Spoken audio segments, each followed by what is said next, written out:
Dominion's lawsuit is no slam dunk, but neither is Fox News' defense. $1.7 billion defamation lawsuit. Could Dominion's litigation reshape the conservative media landscape? Sean Hannity, Tucker Carlson, Steve Doocy, Maria Bartiromo, Lou Dobbs, Jeanine Pirro, Shepard Smith.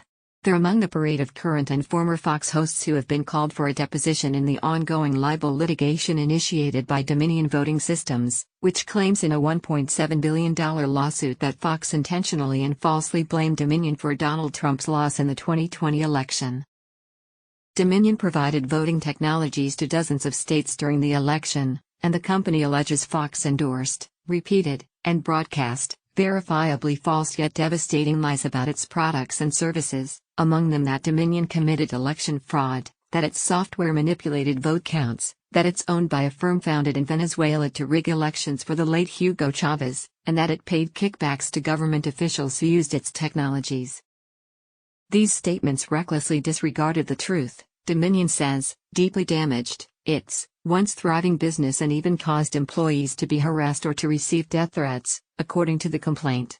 Some of the statements were made by Fox hosts and others by guests, encouraged, or at least not discouraged, by the hosts, the suit claims.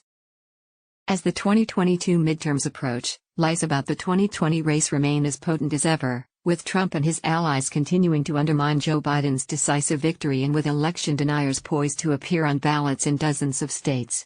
And some of the fallout from the last presidential election is still playing out in the courts, in litigation that could determine whether several conservative media outlets, Fox News, One America News, Newsmax, bear responsibility for amplifying bogus claims or if their actions are protected under the First Amendment and other legal privileges. Dominion filed its complaint against Fox News in March 2021, and later filed a related one naming the network's parent company, Fox Corporation, as a defendant, potentially increasing the legal exposure of Rupert and Lachlan Murdoch. Fox is also facing a $2.7 billion defamation suit from the voting technology firm Smartmatic, which alleges that Fox and key Trump allies, including Rudy Giuliani, engaged in a similar disinformation campaign that seriously harmed Smartmatic's reputation and business interests. Coincidentally, a judge ruled on Monday, in a separate suit, that MyPillow CEO Mike Lindell must face Smartmatic's libel claims over his false accusations that the company rigged the 2020 election. Lindell told Bloomberg in response to the ruling these judges are making horrific decisions, letting these cases move forward. It's disgusting. It's a violation of my First Amendment rights. Fox filed motions to dismiss both Dominion cases, arguing most notably that the statements at issue were protected because they involved newsworthy allegations made by a sitting president and his advisors about matters of public concern, and they were offered as statements of opinion and hyperbole rather than fact. The court denied the motions in large part, only allowing Fox Broadcasting, yet another entity, to be dismissed as a defendant, and since then the litigation has proceeded to discovery, picking up speed over the summer. The parties have been conducting depositions and exchanging interrogatories, lists of questions one party sends to the other to be answered under oath, and they've been compelling each other to produce various materials. Dominion, for example, has obtained emails and texts that reveal some of what Fox's journalists, hosts, and executives knew, according to NPR.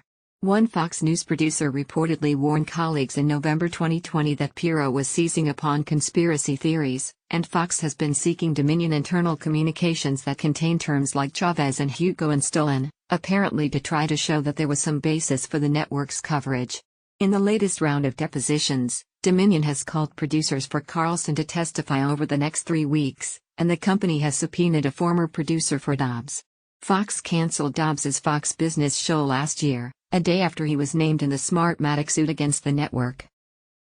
Dominion did not reply to a request for comment, and Fox News said in a statement, "We are confident we will prevail as freedom of the press is foundational to our democracy and must be protected, in addition to the damages claims being outrageous, unsupported and not rooted in sound financial analysis, serving as nothing more than a flagrant attempt to deter our journalists from doing their jobs." At this point, there are no signs of a settlement, and based on the court filings, as well as Fox's decision to hire the heavyweight litigator Dan Webb, the case looks as if it really could go to trial.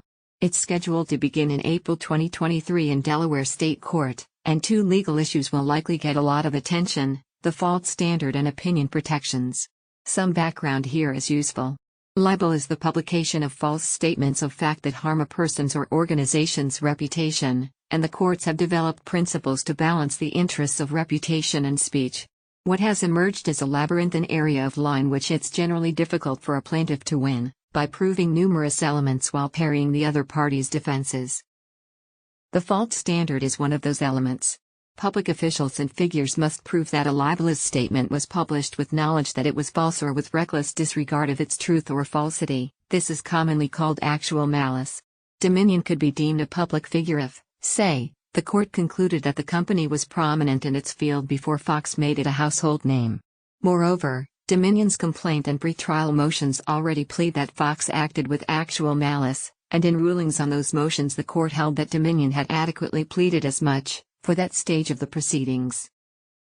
There's no doubt that in the depositions and interrogatories, along with the efforts to obtain Fox emails and texts, Dominion is probing the extent to which Fox personnel knew they were airing false statements or aired them with reckless disregard of their truth or falsity.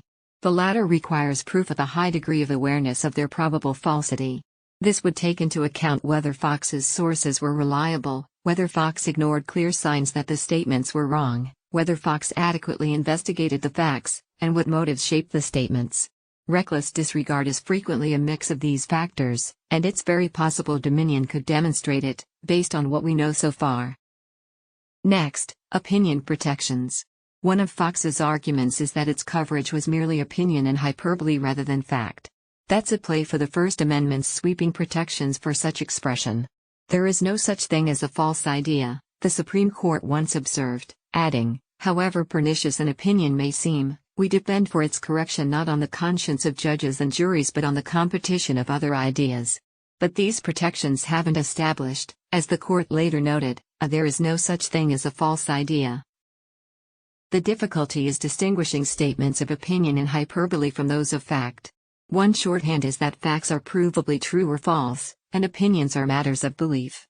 In the Dominion litigation, some of the statements at issue are provably true or false, and others are expressions of belief that imply unstated facts, either of which can be actionable.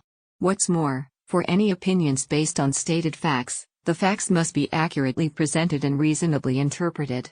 Otherwise, as the Supreme Court held, even if the speaker states the facts upon which he bases his opinion, if those facts are either incorrect or incomplete, or if his assessment of them is erroneous, the statement may still imply a false assertion of fact. This is sure to be a problem for Fox. However the trial unfolds, assuming there is one, it would arrive at a time of growing concern about the role of disinformation in politics, and as libel law is being weaponized nationwide to score points and to exact revenge on critics. Two exhibits. Former Republican Congressman Devin Nunes recently sued CNN for $435 million and Esquire for $77.5 million, in response to their critical commentaries about him, and Joe Arpaio, the former Arizona sheriff, sued the New York Times for nearly $150 million after publication of a column calling him a sadist masquerading as a public servant. These suits were politically motivated and performative, and they failed for good reason.